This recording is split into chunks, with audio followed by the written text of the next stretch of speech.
Welcome to a special edition of Third and Three. I'm your host, Joe Will, joined by my co-host, Joey and Clack. As you can tell, Stingray isn't here because Mississippi State got their asses whooped by the Lane Train, and Clemson Tom is still hungover from Clemson's win over in-state rival South Carolina.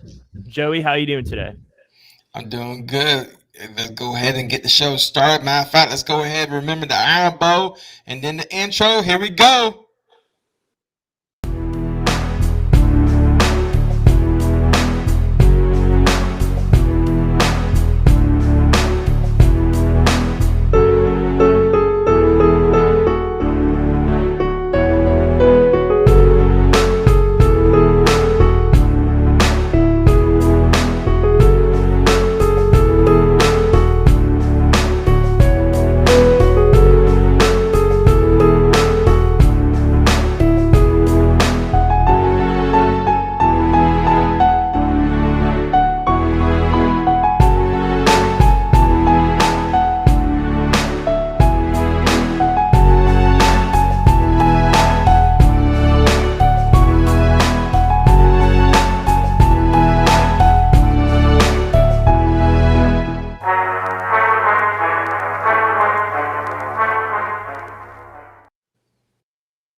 All right, yo. Before we get started, I know we wasn't supposed to be on tonight.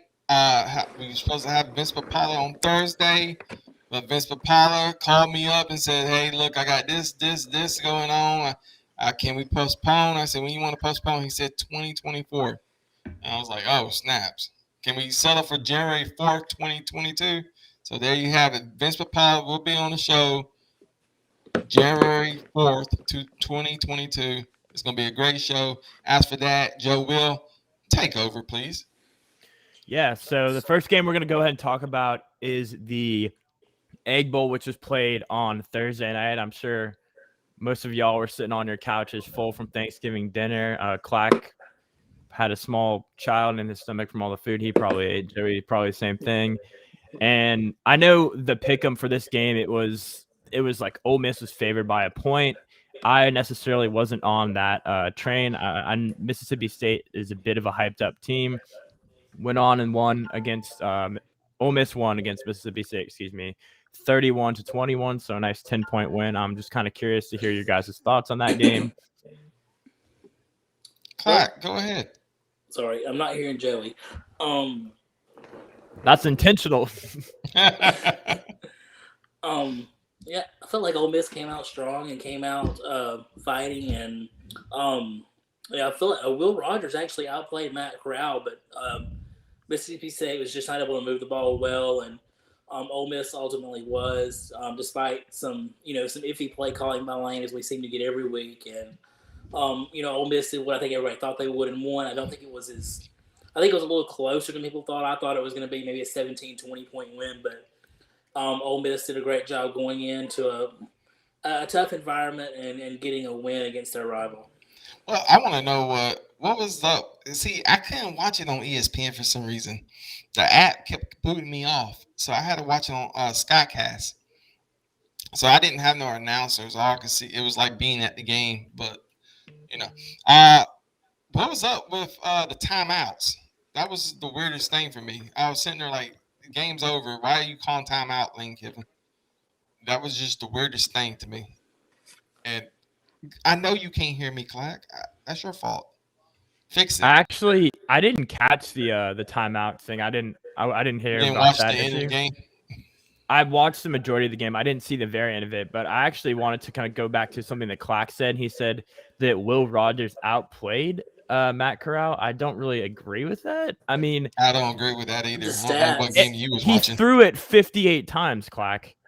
I agree, but I mean, Corral threw it 33 times. I mean, you're going to have 300 yards, hopefully, if you throw it, if you have 58 attempts. Fair enough, but Mississippi State just wasn't able to get it in the end zone. Ole Miss, kind of pulled away and let Mississippi State get back in it. But, I mean, I still think Will Rogers played better than Matt Corral. No. I mean, I guess if your argument is that he had 0 turnovers, yeah, but I think that Matt Corral played a hell of a game and kind of has shown week in and week out why he'll end up probably being the first quarterback taken in this year's draft. I disagree with that, but yeah, I disagree with the last statement, but yeah, see right here on this private chat thing right here, Clark says he can't hear me. So Clark, you can't hear nothing I say right now? You little oompa loompa, you can't hear me? You can't hear me, can you? Okay. Yeah, that's what I thought. Me and your mom had intercourse. Anyway, I don't see how you saw Matt Corral played a hell of a game, in my opinion. Mississippi State definitely came and they showed up. I thought, the cowbells was ringing loud. You can hear it through the TV. How is that allowed? I don't understand how that's allowed for them to bring those in. I mean, they're the only SEC school that gets away with it, with anything like that. Well, they need all the help they can get too, so I guess it makes sense. They had all those cowbells going, and they still got their asses whooped. Same against Alabama. They don't go by the rules. What did you just say? Did he just say Alabama doesn't go by the rules? Did he just say that? Can we revoke his Alabama fan card? You are the worst Alabama fan ever. Ladies and gentlemen, by the way, I'm not able to tell everybody who's coming on the show today. What'd you say? You can't hear me? I'm not able to hear what Joey's saying. Can you hear me now? This is live TV, everyone.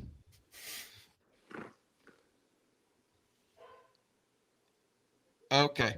So anyway, hopefully everybody else can hear me at home. Tarrant Lynch and Eric Curry is going to be on the show. And it's going to be a great time. Joe, can you hear me now? I can hear you, yeah. All right, Clark, whatever problem you're having right now, your height and your hearing is something you're going to have to put up with. I'm not hearing a word Joey's saying. He's making fun of your height and your hearing. Are you on your porch again, Clark? Are you back? No, you know what? That's the thing right now. He's on his front porch. Like you can hear Joey and I can't hear a thing. Good. Maybe this conversation will be educated. Clark, how can you be a trust fund kid and not have good internet? So hold on. So let's get to Clemson. I guess before we get to the Iron Bowl. Phone to hear what Joey's saying. Before we get to the Iron Bowl. You know what? That's the thing right now. He's on his Before we get to the Iron Bowl, let's talk about Clemson, South Carolina. South Carolina disappointed me. I picked Clemson. Don't get me wrong. I picked Clemson. However, I thought South Carolina was going to put a game, and Clemson just dominated South Carolina. I mean, they made South Carolina their B. Joe, what's your take on it? I agree with you. I thought South Carolina would at least, get a couple touchdowns. I didn't think they'd get completely blown out 30-0. I mean, they kept DJ I can't even say his name. I'll never be able to say it. They kept DJ in check. I mean, he was 9 for 19, 99 yards and an interception. Basically, the thing that bit them in the butt was the fact their rushing defense not stopped Will Shipley, Kobe Pryor, two of them combined over 150 yards and 2 touchdowns. I mean, that's how Clemson just gashed them. That's how they won the game. I've encouraged this year by South Carolina. I know not a lot was expected from them, but they have found a way to fight in a lot of their games. And I like Shane Beamer. I think he'll be a good coach for them. He just needs to, get a couple years to get his recruits into the system. And I think that'll help him out a big time. I just checked the recruiting before the show. I mean, they're top 25 in recruiting, so that'll help them. It's just kind of a process thing. But I do like Shane Beamer, and despite the fact that they got blown out, I think going forward they'll be continue getting better. Clark, what's your take? Tell us, Clark, what's his take? Because since he can't hear. Clark, what's your take? Since your computer audio is crappy. I can hear everything Joe says. I cannot hear what Joey says. Did you hear the I was part really about disappointed you in being South Oompa Carolina, Loompa? but I mean, I'm not surprised. I think they just got a little bit of the big head coming off the win against Auburn, and we're not. Why Ready for can't that we game. see your head? You talking about big head? Why can't Obviously, we see Clemson's a you? better team. Clemson came on towards the Where end the of hell the are you? season, and it looks like Joey's talking here. Why He's are asking you? where you at, Clark. Where You're you live, at? and your head ain't even in Why here. are you? Okay, we're having some Is major there issues something here. wrong with you today? What the hell is We're having wrong some with Clark, you? are major you on tech- the alcohol again? No, I'm saying we're Are just you having some smoking major that funny technical cigarette? issues tonight. You got issues. Yeah, you I'm damn gonna right. You sit got back. issues. That'll be better. We got 2 Alabama Um, football legends coming on, and you better get your ass right because these guys don't play. You better represent. You fake ass Alabama fan. Go ahead, keep talking. Keep going, Clark. Okay. I mean, yeah, South Carolina just wasn't ready for that game. I mean, South Carolina wasn't ready. And Clemson's kind of gotten better as the season goes on. And, yeah, I think Clemson was the favorite for a reason, and they came out and kind of played some old school Clemson football for a change for once this season.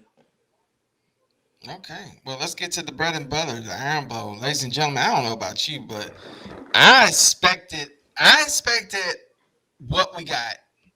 To be honest with you, I expected what we got. I didn't expect 4 overtimes. By no means. I don't get me wrong. I did not expect that shit. But I did expect that we was gonna have a tough game. The reason why it's the Iron Bowl. Anybody that's ever watched Iron Bowls in the past, everybody who's been an Alabama fan for a very long time, you know, it don't matter if you're number 1 in the country and the other team has never won a game. The Iron Bowl is a new animal. Anything goes. And Auburn brought their A game against Alabama. The fans at Jordan Hare Stadium were annoying and irritating as ever, and they brought it. Congratulations to Auburn. You played one hell of a game, but unfortunately, you still suck. We were They we were suck. favored by 19.5 points, and you're going to tell me that you expected that game to be that close? I didn't expect it. I expected it to be a close game, but I didn't expect that Auburn to be leading at any time. I really didn't expect that. I really thought that Alabama was going to, put a whooping, but Auburn was going to be competitive. I didn't think they're going to be that competitive. I did not expect 4 overtimes, but this will go down probably in the history of all histories, the best Iron Bowl ever in the history of Iron Bowls. This game had me on the edge of my seat. I think for people who were just want to watch a good football game, they saw it. My chest hurt for like 3 hours after the game. I ain't gonna lie to you. I was having chest pains. I was like Sanford and Son. I was like, I'm coming home to you, baby. And I don't know about you. What was your take, Joe? I really thought that was going to be a blowout game just because TJ Finley was the quarterback. You know, he's not horrible, but he's not necessarily all that great. I knew our defense would play well. I thought our offense would play better considering the fact that they played a lot better the week prior against Arkansas. We still had some issues, but I didn't really think there was much going from Auburn. I knew that we were playing in Jordan Hare, and it's typically close, but it wasn't the Auburn team of the past where, there were players that made me nervous. I knew they were going to run the ball, but they didn't really have anybody like, years past where it was Seth Williams or, somebody else that was going to cause issues for our team.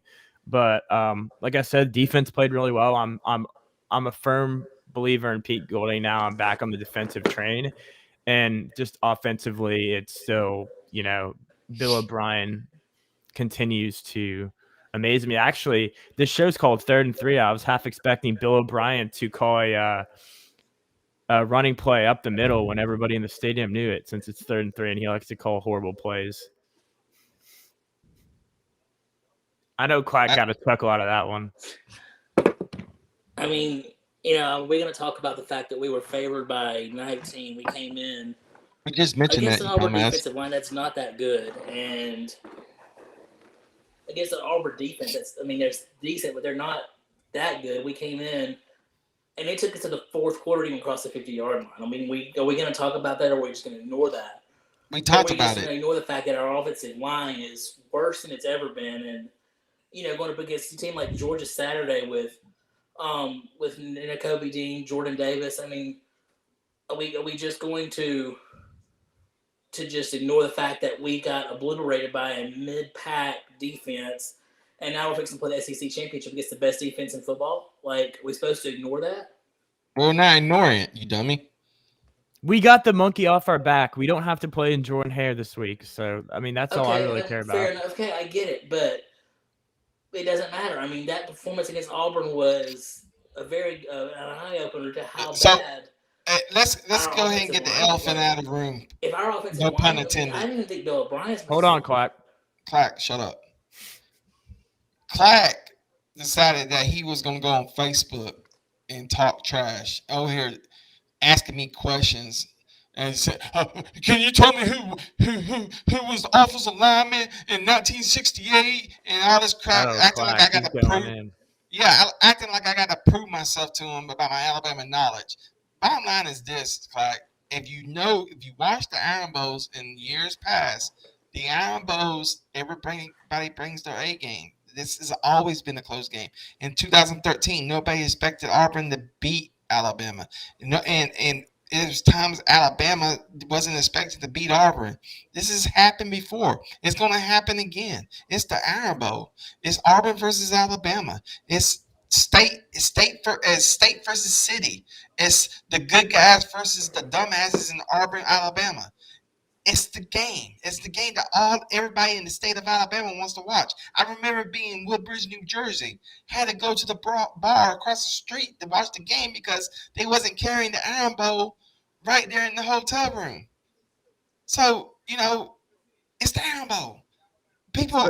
Everybody knows that, something weird is going to happen. So your argument is that regardless of how good Alabama is and how bad Auburn is, it's always going to be a close game?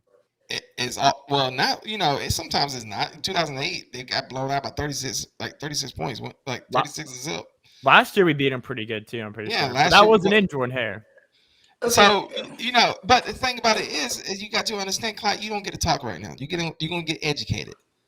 This is the time where you get educated. The Iron Bowl has a history of upsets.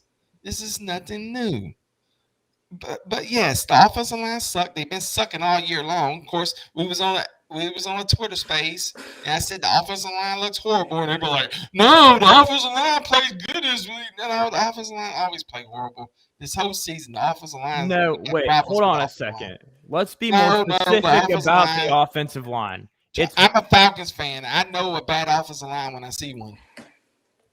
So we don't have to be a top 5 pick in the NFL draft. You can't just group the whole offensive line together. We have players on that offensive line that are good.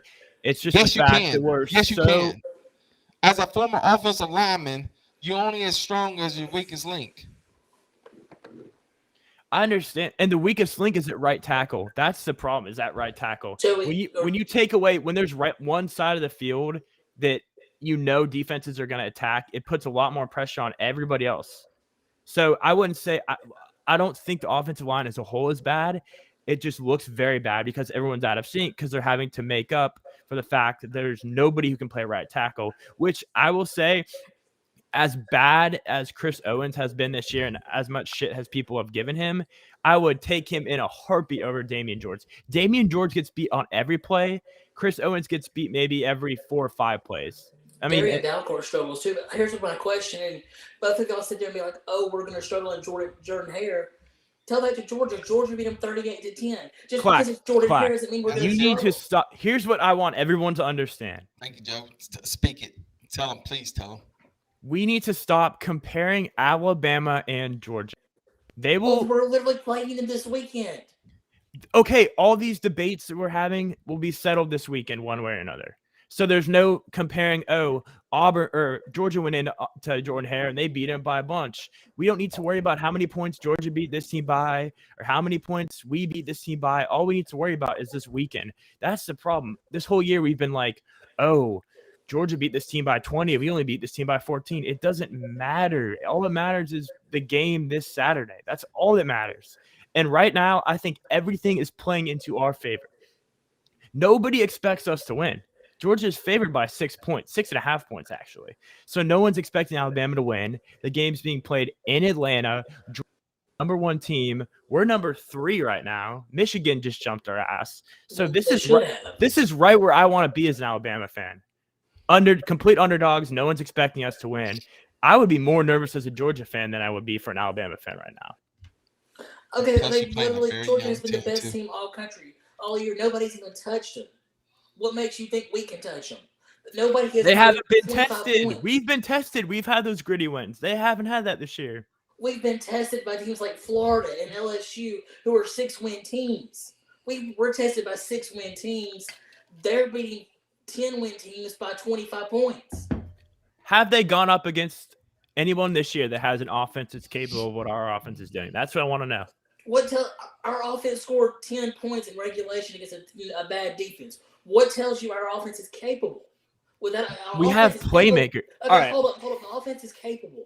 The offensive line is not. Our offense is perfectly capable if we can just even remotely solve that right tackle spot. You want to talk about us only scoring 10 points? Our best receiver, who has over 1,000 yards this year and I think 12 or 13 touchdowns, was out a good majority of the game. So that's your number 1 weapon right there. I'll give you that. And all right, listen. We're gonna talk more about. We got to bring the legends in. We're not gonna win because okay, Clark. We're bringing the guests on. We got to bring the legends in. Ladies and gentlemen, one of the best fullbacks of all time, Tarrant Lynch. Mr. Lynch, how you doing, sir? I'm doing good. How y'all doing? We're just doing great. A dream. Just living a dream. That's what we do. We're waiting for one of the best defensive ends that ever played the University of Alabama. Come on, Eric Curry. Lynch, before he comes in the room, tell us a little about Eric. How hard did he hit back in the day? Oh man, Eric, man, he was an All-American for nothing. He used to hold it down at practice and in games. Him and John Copeland. There's plenty of times that I hated and dreaded going to practice because of those guys. There have been several times that I had to go up against them one-on-one, and of course, EC won that battle. So, I mean, he was an outstanding guy, player, but a even better guy off the field. Right. Well, Joe, waiting for Eric. So we're going. Let's see what Tarrant thinks about the Iron Bowl this past Saturday. What did you see that you're kind of concerned with? Well, we gotta play a complete game. We can't just go out that way to the last 2 minutes and try to make things happen. I mean, for 58 minutes, we were getting our butts whooped.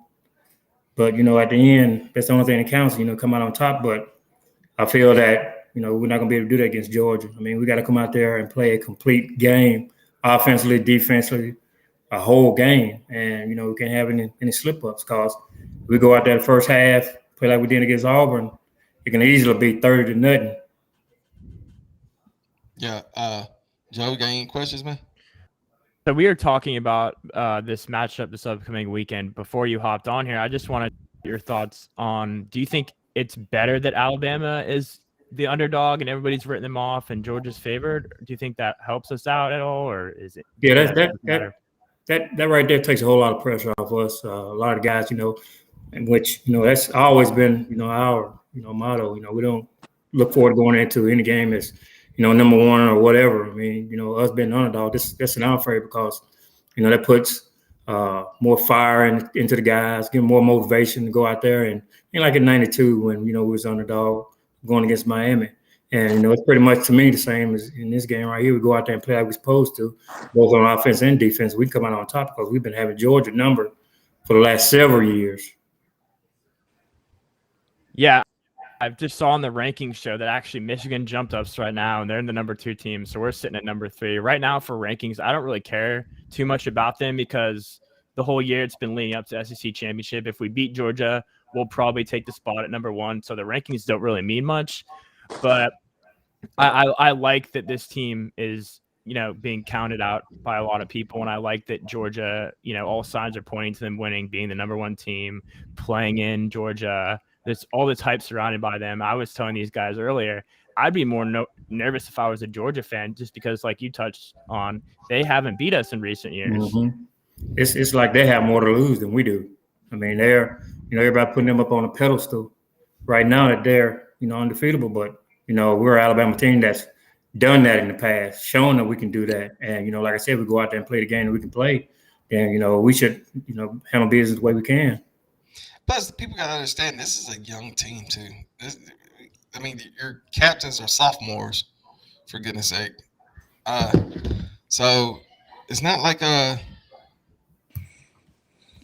having a problem with Eric. Y'all go ahead and talk. I'm going to try to fix this Eric problem. Y'all go ahead. Yeah, just picking up where you left off, we do have a very young team. I did like a lot what I saw from Bryce Young this past weekend and Ja'Cory Brooks. I think it's good to see those guys, get that confidence underneath their belt, having a big win in a clutch moment. So I do think that was incredibly valuable for this team. Just trying to fix something here, y'all. Eric Curry, how you doing, sir? What's going on? I'm trying to make you big because you're big time. Is that T. Lynch right there? Yeah, What's happening, What's happening, baby boy? Man, I can't call it. How you been doing? Man, you still look the same, just a little greater. That's all I know. He was just talking about how hard you used to hit, man. Why you have to do I it don't know like about that? that. Some days I did, some days I didn't. But it all worked out. I know who to hit, who not to hit. Yeah, I bet you did. Now, listen, we were just talking about the Iron Bowl. Okay, y'all, you saw the Iron Bowl this past week. What did you see? What did you like? And what did you dislike?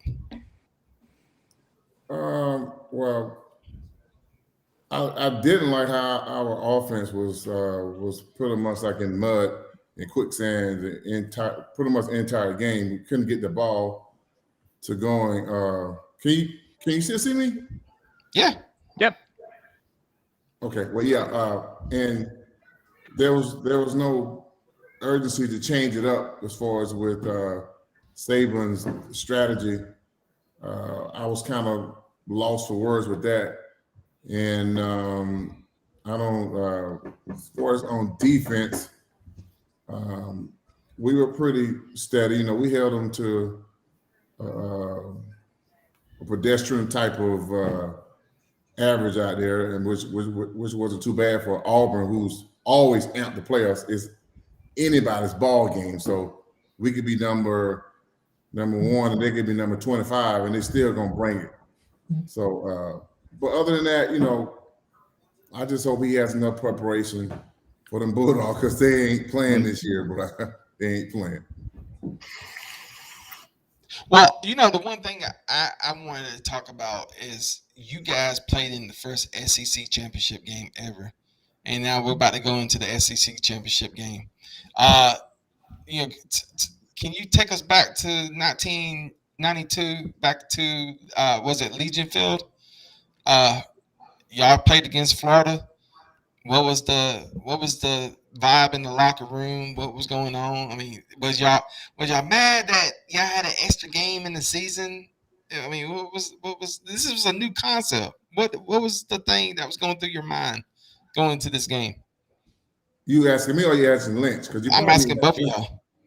Well, Lynch, I want you to go first because I haven't heard your voice in a long time. Go ahead.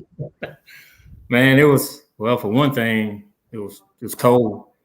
It was really too cold to play football that game. But unless you was EC and Copeland out there, every play, then they pretty much stayed warm. But I mean, it was an atmosphere that that was amazing. Like I said, those bookends, Curry and Copeland and Dio and Langham and all those guys, man, that went out there and made it happen. And the crowd was amazing. Like I said, the only bad thing about it was the temperature. Oh, yes. It was a cold one. Curry, what was your what was going on through your mind during that time? Well, just to echo what Lynch was saying, and use my. It was freaking cold, bro. I mean, man, I just wanted to get back in the locker room and just go eat some fried chicken and go take my ass home. No, man, no. I knew what was at stake. I knew what weighed in for us. I didn't have my best game. I don't think I had my best performance because I was trying to get up the field, trying to get containment around this young kid that was out there that I was playing up against.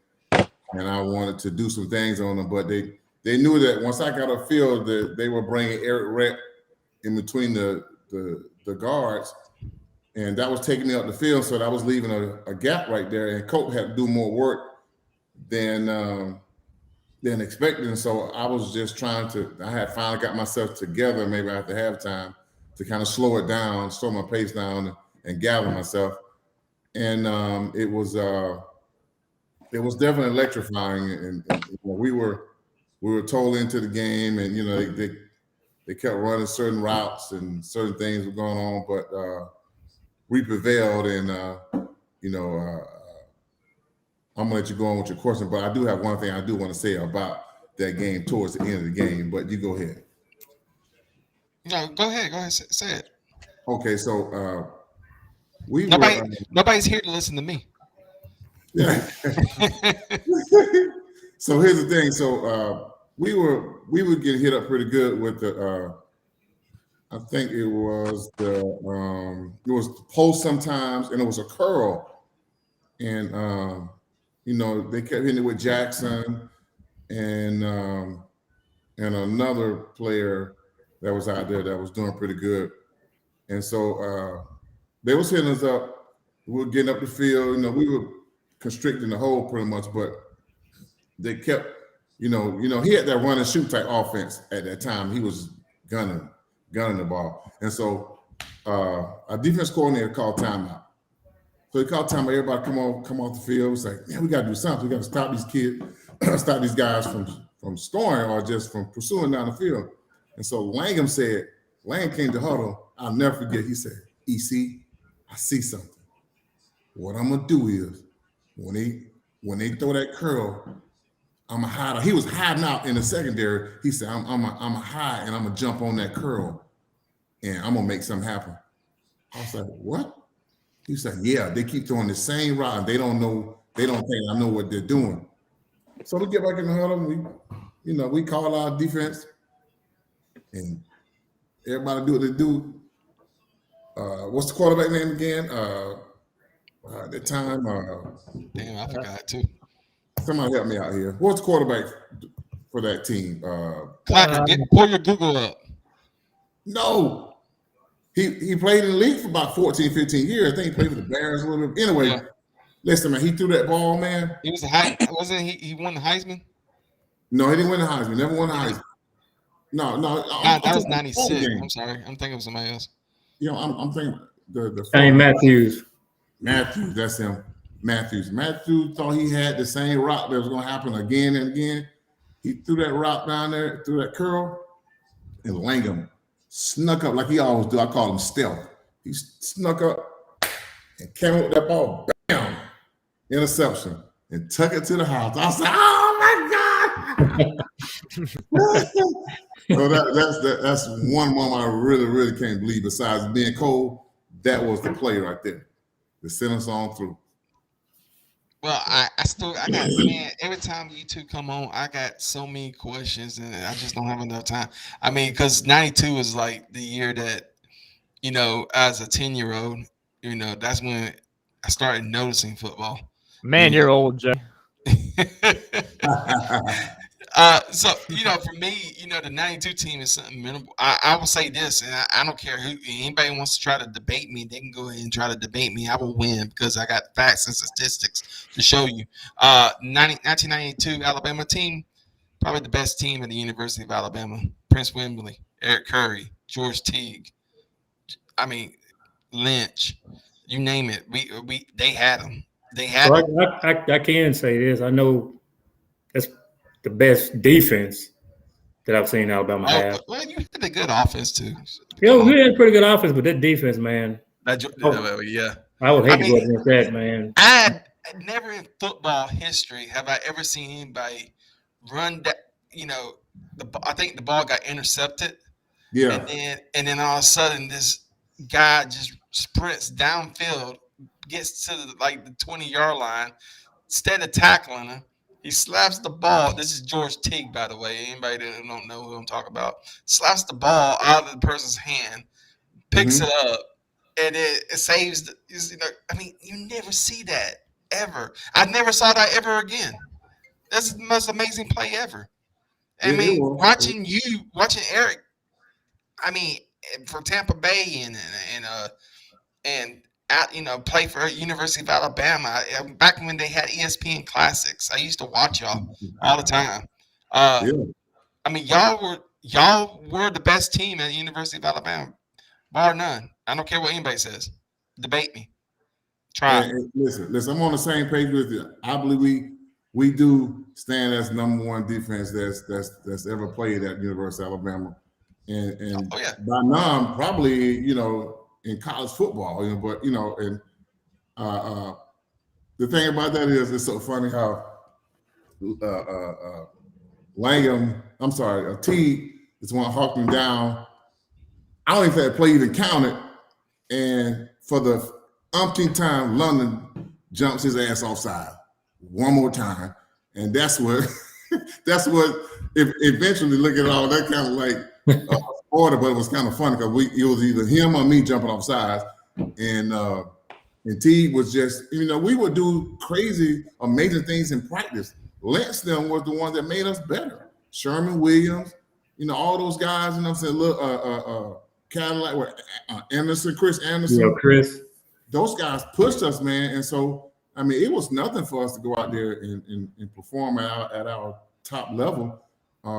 In a national championship game, that just amped us right on up. We was already up there. We knew what it took to win, and so that was just like walking in the park for us.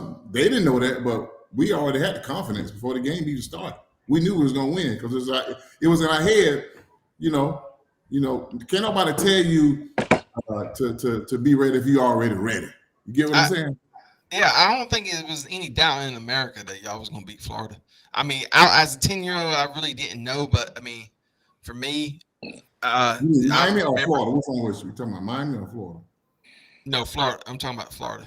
No, okay. Everybody thought y'all was going to lose to Miami. Oh yeah, they definitely thought that. But who has the national championship? That's why I try to tell these young kids about this Iron Bowl. Clacker and Joe's going to ask you some Iron Bowl questions. I tell them, I make you understand the history of the Iron Bowl. It's so many upsets, and they don't understand. You can be favored by 40 points, and still it's going to be a close game. Now, of course, Nick Saban, Joe Will here said it better. Nick Saban has set Alabama to the standard that is hard to reach. Now these days, these coaches get fired after 2 or 3 seasons. Because Nick Saban has made the standard of what a head coach in college football should be, and it's hard to live up to that. Nick Saban is the Michael Jordan of college football coaches. It just is what it is, and now everybody wants the Michael Jordan of coaches, and I don't think there is another Michael Jordan of coaches. You may get a Kobe Bryant come along. I'm using metaphors here, but you may get a Kobe Bryant of head coaches coming along. But it's still not gonna be Nick. It's not gonna be Michael. It's not gonna be Nick Saban. You know what I mean? So the pinnacle is so high. And Joe, go ahead, ask him about the Iron Bowl, man, because I know you're dying to ask a question. I was gonna ask you guys about our defense this year. Obviously, we have Will Anderson and some other guys, but how do you think y'all were talking about how good that defense was in '92? How do you think our defense stacks up against that defense overall, and maybe just players specifically? To me, it doesn't. The defense right now, they just, to me, they got Will Anderson, but we had Curry, Copeland, Langham, T, Hall, D.O. Man, we were loaded. We had, if one player was off on defense, you had 4 or 5 other guys stepping up and doing what they're supposed to do. We had a great defensive back, and like I said, we had those bookends the defense they have now can't stack up against the defense we had then in '92. No ifs, ands, buts about it. Are there any players that you can compare to for Will Anderson? Like, is there anybody that he reminds you of that you played with, or somebody that maybe you have seen Alabama in years past have on that defensive line? Well, you're talking to one of them right there. You're looking at him right there. Just imagine, like I said, just imagine we had two of them on our defense, Kerr and Copeland. And Will Anderson, man, he's a outstanding player. But like I said, just imagine having two of them, Kerr and Copeland on defense. And so, like I said, I don't see it being any type of matchup with '92 team and defense and this one we got now because, like I said, we had too many first rounders, too many All-Americans. I mean, the numbers speak for themselves. Thank you, Liz. I appreciate it. Boy, I love you, boy. For both of y'all who played under Coach Stallings, what was something he said to y'all or to the team that stuck with y'all for the rest of your life? Well, he said a lot of things. I mean, he was a father figure in my life, man. He was always that solid rock. You know what I'm saying? You could come to him for anything, whatever situation may be, off the field, on the field. But he just wanted you to put everything you had on the line. If he's gonna go to bat for you, he'll go to bat for the team. He always told us. He said, "I tell you what, if you guys, because in the off season we were some rebels. You know what I'm saying, we kind of like turned it out. You had like crazy people like Andre and Dio and a few other characters on our team. So we kind of got outlawed sometimes off the field, but in certain things, we had the enforcement involved and somebody getting hurt up real bad or whatever. But he said, "I tell you what, guys, I'll never forget." He said, "If you go into a fight and you go into the club and you fight individually, then that's a problem. But if y'all guys fight together and we doing it as a unit, I'll come get you out of jail.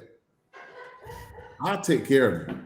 Long as y'all come in there fighting as a group, I don't mind if you fight all night. I don't care how many you're gonna go in jail. I'll come get you out." So he was all about family. He was all about us as one. And so I can always respect him for that.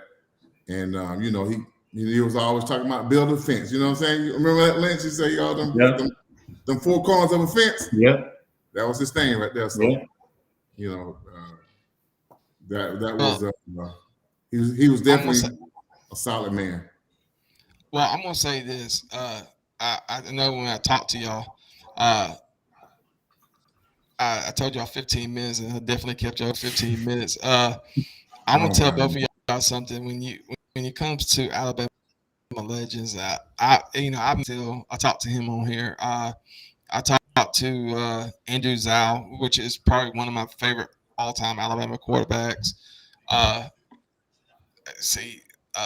Nico Johnson, Reggie Ragland.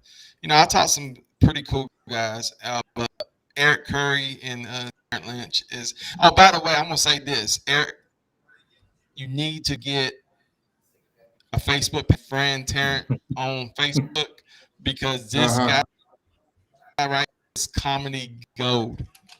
No way. For anybody who's not on his Facebook page, I'm telling you. See, Eric, he never seen me like that. We joke around and everything, but I was pretty much quiet. Very quiet. Mm-hmm. Yeah. To himself. Even what I know of him is he's like this nice old man. He's like a grandpa figure, and then all of a sudden you get on Facebook. It's like one post I remember. I cried for like 2 days straight. He was like, "If you got nobody coming over for Thanksgiving, please inbox me. I need to borrow some chairs." And then it was another one. It had me cry laughing. He was like, "Please, this is not a scam. if you want to know how I can turn your $500 into my $500, inbox me. Hey, now he's a financial consultant.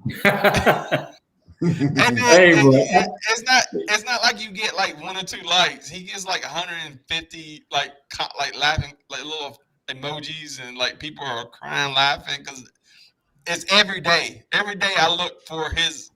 I go down the news stream and I'm looking for his stuff because I know it's gonna be funny. But I'm gonna tell y'all what, real fast before y'all go, give us your say about the SEC championship game. What do y'all think is gonna happen? I'm picking Alabama, not because of my heart and not because I love Alabama. I said it from the get-go. I said Alabama was going to go to the national championship game.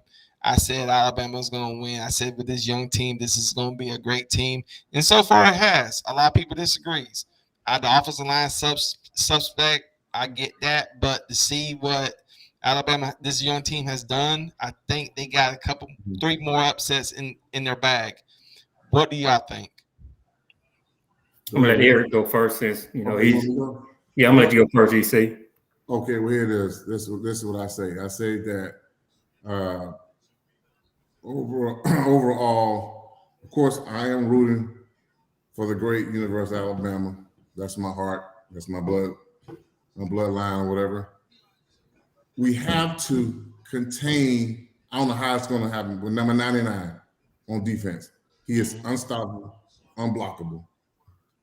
Okay, figure out a way to change his game up and to get those to try to get him off guard some by changing up the strategy somewhat and going straight at him and trying to figure out a way to get down that field without turnovers or without mental errors. I think we have a chance to win. And if we can eventually have number 13 somewhat confused, I think we probably can definitely pull it off. It's not going to be an easy task because they got the number 1 defense in the nation right now.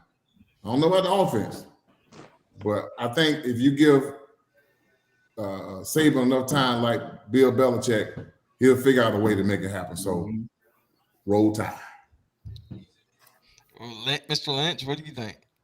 I'm with EC on it. I mean, we got to contain that number 99. I mean, he's been tearing it up the whole year.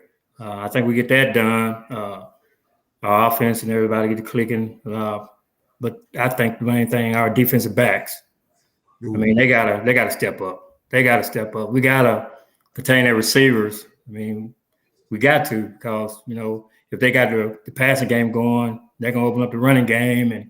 That's twice as much trouble right there. So, they got to be on the game. I mean, we may have to even, get that number 80 and 94 back out there, them bookends.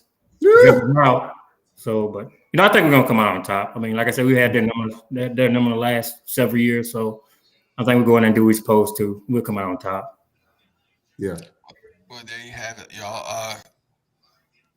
I'm just humbled as be in the presence of these 2 gentlemen. Ladies and gentlemen, the one of the greatest of all time, Eric Curry, and the greatest fullback of all time, Tarrant Lynch. Gentlemen, one thing I want to say, you tell Saban if he can get that's Saban calling you. That's Saban calling you, EC.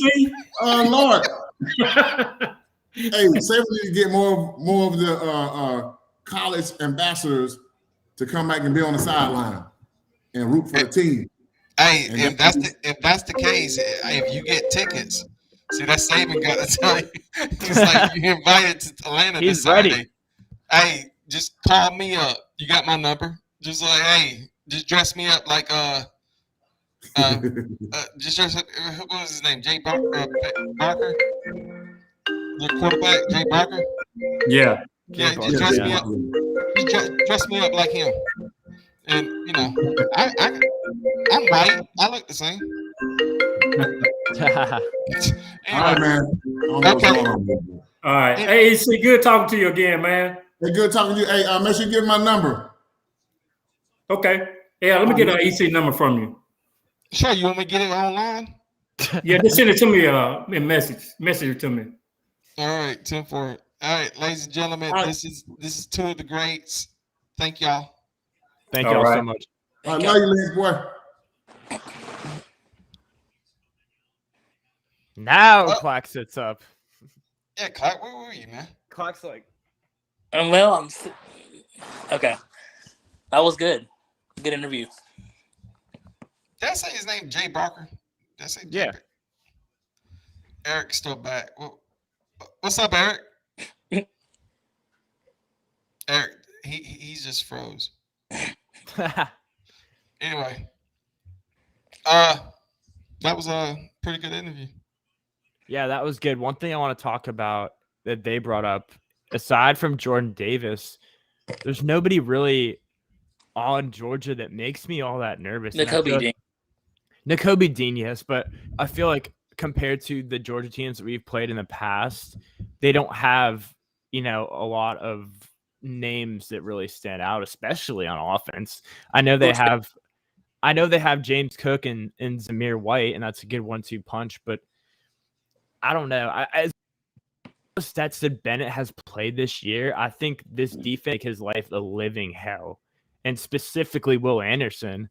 I know Georgia's offensive line is pretty solid, but I think Pete Golding is going to dial up a lot of blitzes, a lot of pressures to make Stetson Bennett uncomfortable, and get him a bit flustered. And if they can get him flustered, and they can Alabama can click on offense, I think we can score a lot more points than Georgia offensively. I mean, that's it. It's just keep Georgia's offense in check, and then have our offense, do what it's capable of doing. I got to be honest with you guys. I'm not terribly worried about this game. I think it comes down to three things. I think there's three factors that determine this game. If our offensive line does not have to even be good, they just have to be decent enough for Bryce Young to do what he does. Move the pocket. Right. Do that too. If the offensive line is decent, if our secondary and our corners are on fire, I say three things, two things. Our offensive line and our secondary. If our offensive line and our secondary are both on point, I think we win the game. But, I mean, Josh Jobe, as we talk about every game, Joe, Josh Jobe's got to stop getting beat deep all the time. If Josh Jobe plays good, Malachi Moore's got to make his presence known. Will Anderson, I think, will make his presence known. Georgia's offensive line is good, but they're not the type of offensive line that's going to stop Will Anderson. They've had better offensive lines. Right. I agree. If Josh Jobe will make his presence known, we need Dallas Clark to stop getting penalties, for one thing. 2 15-yard penalties is not going to help. If Josh Jobe and our corners play a good game and keep Stetson Bennett from going deep, if we can get pressure on him, get him out of his rhythm, keep the ball keep the ball a lot, keep the defense resting. Offense doesn't have to play perfect. The offense just has to be consistent. I mean, all I'm asking for is consistency. If the offensive line is blocking, we win the game. I think B-Rob is going to be decent enough. Trey Sanders is going to be decent enough. Bryce Young's going to be able to do what Bryce Young does. He's going to get to Jamison Williams, get it to John Mechie. We're going to have to hope that Cameron Latu does not keep dropping passes. So basically, you're saying if the offensive line blocks, the quarterback will have time to throw the ball? No shit. No, I see what you're saying. They haven't blocked all year. Here's I just want to say that if we can sell out on stopping the run against Georgia, are we really scared about Stetson Bennett throwing it to Lad McConkey or whatever the hell his name is? I mean, I can't name another receiver that they have on their team that scares me. If George Pickens comes back, because I know he's been close to returning all year, then I'm worried. But I'm not scared of any of Georgia's receivers, and I'm sure as hell not scared of Stetson Bennett. The only thing that concerns me with that is if we sell out, is Josh Jobe going to continue to get beat? If Josh Jobe's not getting beat, then fine. I'm all for selling out. Well, here's the thing. We got to close it up. So let's do it. Final score. Clocker, I know you're going for Georgia secretly. How bad do you think Georgia's going to beat Alabama? What's the score? I have to be honest because I think this is – I'm going to go 24-17 Georgia. 24-17. He has to be honest, but he can't be tall. Joe Will, what do you got? Alabama wins 34-30. Bryce Young is one of the X factors alongside Julio Billingsley, which I think he will show up big in this game. He had a nice 14-yard catch, his only catch of the game, but it came when it really mattered, and I think he'll be one of the guys that leads them to victory this week along Bryce Young. I'm gonna tell you straight up. I think it's gonna be 21-7 Alabama. I think somehow, Really? yes. I like where you're going, Joey. I like the low scoring. Yeah, because I think somehow, some way, the defense is gonna show up. I think it's gonna almost be like the LSU game in the national championship game. You know, when like everybody thought LSU Saban, I just can't see Saban not being ready for this game. That's how I feel too. I mean, this whole year has been leading up to this moment. Yeah, and Joe made a good point. Joe made a good point. We gotta go. You made a good point a couple weeks back, maybe on our first episode of Rolling with the Tide. We got 3 days. We got 3 weeks to get to Georgia. We was playing Arkansas, and then we was playing Auburn. Now we're playing Georgia. Now it's time. You know, we had 2 weeks to get ready for this game. Matter of fact, I think a lot about what happened with Auburn. I think they looked ahead to Georgia. And nobody put that in consideration. Nick Saban don't care about. Listen, let's face the fact. Nick Saban's not from Alabama. You think Nick Saban cares about the Iron Bowl? Yes. Do you think Jalen Hurts really care about the Iron Bowl? You think some of these cats that are from California and Texas and I do, but I think they North also Dakota, do you think they didn't grow up caring about Auburn and Alabama? They were watching their own rivalry from their own state. I think that's part of the problem clinching the West a week or two early is they kind of let off the gas a little bit and weren't ready. And they think Auburn. This is Auburn's Super Bowl. They're going to come out fighting. Right. So I think that's a lot to do with it. So now it's ass whooping time. It's Atlanta, Georgia. It's the SEC championship game. Ladies and gentlemen, if you're not hyped for this, we're gonna talk more about it Thursday. We're rolling with the Tide. We got a guest. I don't know who he is. I know it's gonna Tony be big time Barnhart. because that's Tony how we Barnhart's do our it. guest. We do it big time. Tony Barnhart, ladies and gentlemen. Clocker, tell everybody who Tony Barnhart, if you know. CBS. He works for CBS analyst. I'm looking forward to having him on. Interview room. Looking forward to having him on as well as Stingray to interview. Are you going to talk to him like you didn't talk to Eric? Are you going to talk to him like you didn't talk to Eric Curry and Tarrant Lynch? Yeah, that's what I thought. Much like Alabama saving up for Georgia, Clark saving up for Thursday. Yeah, Thursday, 8 p.m. Eastern Standard Time. 8 p.m. 8 p.m. Eastern Standard Time, 7 p.m. Central Standard Time. Mark it down on your calendars. Rolling with the Tide. Ladies and gentlemen, this is 3rd and 3. If you see Stingray comes to time on the street, slap them because they don't come to work. They don't come to work. So slap them. Ladies and gentlemen, we're out. Hope you had a good Tuesday. Hope you had a fun experience. Ladies and gentlemen, CTS.